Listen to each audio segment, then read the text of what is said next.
नमस्कार दोस्तों, स्वागत है आपका खबरीलाल न्यूज पर, जहां हम आपको भारत की अद्भुत परंपराओं और रहस्यमयी साधु संस्कृति से रूबरू कराते हैं। आज हम आपको लेकर चलेंगे प्रयागराज महाकुंभ 2025 की पवित्र भूमि पर, जहां नागा साधुओं की जीवन शैली, उनकी कठिन साधनाएं और महाकुंभ में उनकी भूमिका की रोचक जानकारी आपको सुनाएंगे। इस वीडियो में हम जानेंगे नागा साधुओं का इतिहास, उनकी रहस्यमयी और कठिन जीवन शैली, शाही स्नान और अखाड़ों की परंपरा, नागा साधु बनने की प्रक्रिया और महाकुंभ में आपकी सुरक्षा। तो बने रहिए हमारे साथ इस अद्भुत आध्यात्मिक यात्रा पर। नागा साधुओं का इतिहास। नागा साधुओं का इतिहास 8वीं शताब्दी से शुरू होता है। आदि शंकराचार्य ने धर्म की रक्षा और समाज को एकजुट करने के लिए अखाड़ों की स्थापना की। नागा साधु इन अखाड़ों के सबसे विशेष साधक हैं, जो अपने नग्न स्वरूप और कठिन तपस्या के लिए जाने जाते हैं। नागा शब्द का अर्थ है नग्न, और यह सांसारिक मोह से मुक्ति और भगवान शिव के प्रति उनकी अटूट भक्ति का प्रतीक है।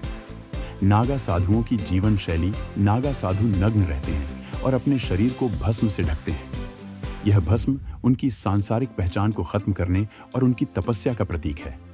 उनका भोजन बेहद सीमित होता है और वे भिक्षा पर निर्भर रहते हैं। उनका जीवन योग, ध्यान और कठोर साधना से भरा होता है। सोने के लिए वे भूमि का उपयोग करते हैं और उनकी जीवन शैली में हर सांस भगवान शिव के प्रति समर्पण होता है। महाकुंभ में 13 प्रमुख अखाड़े शामिल होते हैं, जिनमें जूना अखाड़ा, निरंजनी अखाड़ा, महानिर्वाणी अखाड़ा और अनेक अन्य शामिल हैं। ये अखाड़े नागा साधुओं की साधना और उनकी परंपराओं का केंद्र होते हैं। महाकुंभ के दौरान अखाड़ों का जुलूस और उनका शाही स्नान भक्तों के लिए सबसे बड़ा आकर्षण होता है। महाकुंभ में शाही स्नान का विशेष महत्व है।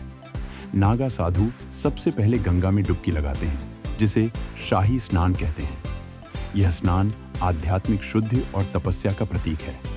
कहा जाता है कि इस स्नान से न केवल आत्मा को शांति मिलती है, बल्कि पाप भी धुल जाते हैं। नागा साधु बनने की प्रक्रिया। नागा साधु बनना आसान नहीं है। इसके लिए व्यक्ति को चरम संन्यास लेना होता है। इसका मतलब है कि उसे अपने परिवार, संपत्ति और हर सांसारिक बंधन को त्यागना होता है। नागा साधु बनने के पीछे छिपा कारण। नागा साधु बनने का कारण सांसारिक मोह से मुक्ति और भगवान शिव की भक्ति है। नागा साधुओं की महाकुंभ में भूमिका। महाकुंभ में नागा साधु न केवल आध्यात्मिक रौनक बढ़ाते हैं, बल्कि श्रद्धालुओं को धर्म और भक्ति का संदेश भी देते हैं। भारत में कई प्रसिद्ध नागा साधु हुए हैं, जिन्होंने अपने तप और त्याग से लोगों को प्रेरित किया। बाबा बालकनाथ, बाबा कालिदास और बाबा नागनाथ ऐसे ही कुछ नाम हैं, जो आज भी अपने भक्तों के लिए प्रेरणा हैं। महाकुंभ 2025 में प्रशासन ने आपकी सुरक्षा और सुविधा के लिए हेल्पलाइन नंबर जारी किए हैं। किसी भी आपात स्थिति में संपर्क करें। Mahakumbh helpline number 1800112345। दोस्तों, नागा साधु हमारी संस्कृति और आध्यात्मिक परंपरा का एक अभिन्न हिस्सा है।